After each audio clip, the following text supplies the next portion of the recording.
I've been playing Squad 44, and Hell Let Loose for that matter, since day one. Now, Hell Let Loose is a great game in its own right, but now that Squad 44 is in the best state it's ever been, with updates rolling out like frickin' hotcakes, its superior player controller or feel, gunplay, sound, graphics. Bro, what are you talking about, man?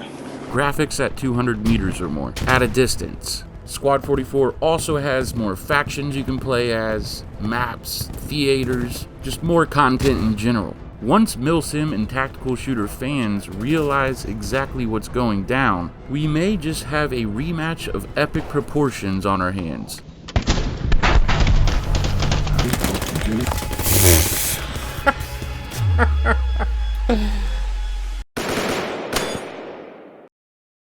You look kind of funny right now, backing up. Looks like you're presenting your credit card. I'll use my credit card. Now, my longtime viewers know how I feel about the recent state of AAA gaming, and while I do think it will take some time, eventually, this young generation of Fart Knife and Call of Duty gamers will mature and desire a more immersive and involved gaming experience. I have learned within my many moons that literally everything goes in cycles, and if I was a betting man, I would bet my rupees on the simulation genre that was massive in the 80s and 90s, maybe even within this decade, returning to its former glory. I mean, you could also follow the trends. When I was a kid, it was arena shooters like Doom and then Quake, and in a way, ultimately culminating into a realistic style arena shooter with Counter-Strike. So let's briefly examine the most current trends. If we go back a little ways to when I was a young adult, from a now dead genre, the RTS, the MOBA was born, and it took over. I mean, it still probably is the most played with Dota and League, and then the Battle Royale, Fortnite fever, baby. And now you could kind of say the trend is, if anything, a gamer awakening. People that don't play games and are only concerned with revenue are making mostly bad games. Not to go off on too much of a tangent, but I do think that slowly but surely, the consumers, the gamers, are beginning to realize that we hold the power, and the more united we are and cohesive we act, the more real change we will see within the industry. So it was MOBAs, followed by Battle Royales that, if you ask me, kind of sent us into a gaming dark age almost. Oh, but you see, deep under the opaque and chaotic waters of the mainstream, if you look hard enough and listen very closely, you will see life and hear whispers of a coming possible gaming renaissance from the indie scene. If anything, the newest or current trend seems to be intricate yet fun cooperative experiences. And while AI is cool and all, I think it'll be a long time until AI opposition will be able to compete with real-life enemies. So what could possibly be bigger and better than 4-player style games where you must cooperate with other players to achieve goals that tend to be a little more intricate than other games, and achieve these goals while fighting mobs of AI enemies? Oh, run away, turn around. Well, gee, I don't know, maybe 50 players instead of 4, and maybe just maybe, the enemies you fight are other actual real-life players. The learning curve would be generally steeper than other genres, and communication and cohesion would be paramount. Oh wait, never mind, that is already a genre. The milsim genre.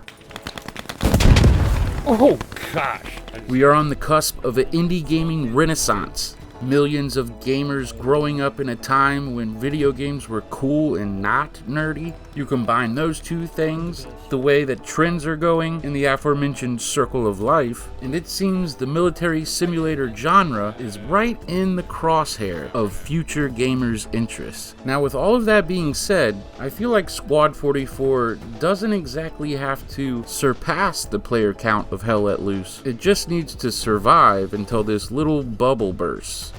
So you have Arma and Call of Duty, Battlefield, and there has been many a game in between, some long dead. in between the style of arcadey twitch shooter and the full-on simulation that is Arma. There has been many a great game in this space. Games like Day of Infamy, of course I think of Beyond the Wire, where there just wasn't enough milsim gamers to go around. Now, which of all these hybrid games is the best? Well, that's subjective. The only real tangible metric we can use to judge the success of these arcade/simulation hybrid games is player count. And right now, there's two big dogs. Way up above Squad 44 is Hell Let Loose. And the only other real game of that genre that has a higher player count is the game Squad 44 was birthed from, Squad. Oh yeah, get over there with him. Recently, Squad has taken on a more realistic style gunplay, leaving a wake of angry gamers who claimed it would kill the game. Well, it didn't. Squad became more realistic and its player count grew to the most it's ever had. I'm going to assume that most of you already know that Squad 44 is considered the more realistic between it and Hell Let Loose.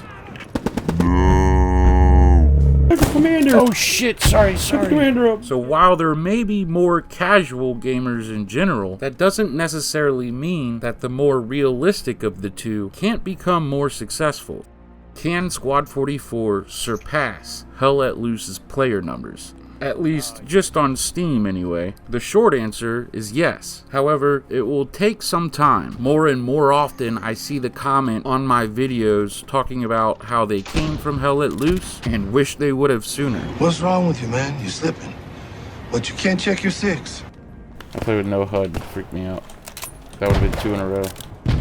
Postscriptum, or what is now Squad 44, has always been a bit rough around the edges and an acquired taste. Since the acquisition of Off-World Industries and the hiring of Mercury Arts, they have made leaps and bounds with development and in a very short amount of time.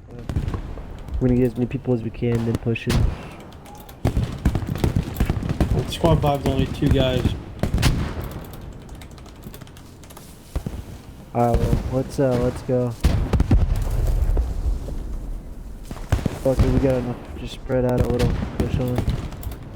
The church is the point. The people that really matter, the money men, or should I say, the people that hold Squad 44's life in their hands, set up a 1-year plan for the game.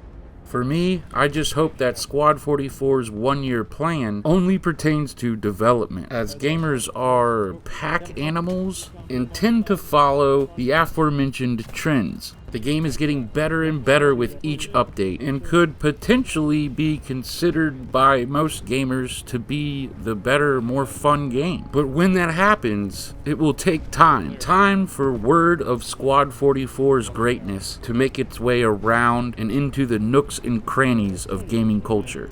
I feel like by the end of this 1-year plan, Squad 44 will in fact finally be considered by the general gaming community to be a great game, and maybe, just maybe, the best World War II milsim ever made.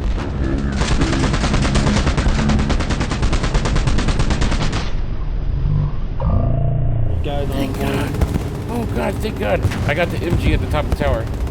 You see, there are a lot of milsimps out there that think Hell Let Loose is the better game, and I'm willing to bet the vast majority of these gamers have yet to even play Squad 44. So while Mercury Arts and OWI have a long, steep road ahead of them, the only real thing Hell Let Loose does better is the graphics, and that's really only within the first 50 meters, as their LODs at a distance still look like an N64. And while in Squad 44, at 700 meters, I can still make out friend or foe by whether they're running with their rifle in one hand or two. Whilst in Hell Let Loose, at even 500 meters, my target barely looks like a handful of pixels. To many milsimmers, Squad 44 is already the better game. All it really needs to do to surpass Hell Let Loose's player count is something gimmicky, something that grabs the attention of the greater gaming community. Something awesome, like maybe fully fleshed out tank interiors, like the modder Adam Pingu was working on years ago, or, oh, I don't know, Nebelwerfers would be pretty cool. But if you ask me, I think there's one thing that would really put Squad 44 over the edge. Yeah. Flamethrowers, booby traps, katanas, bonsai charges, off-map commander call-in kamikazes. Yeah, that's right, the Pacific Theater, baby. I was just really south of one of those houses. They're fucking crawling. The bushes and shit. Gosh, thought there was a guy. They keep fucking lagging like every second.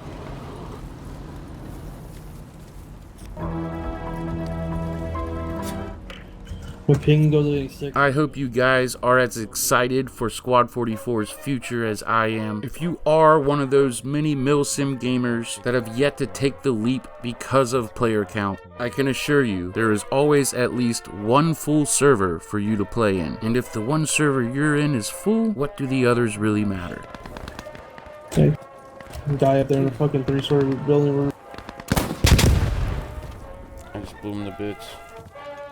Alright, I want to thank all of you for watching. As always, a huge shout out to my channel members, the Mil-Simp minions. I will see you boys in the next one. Y'all be good to each other.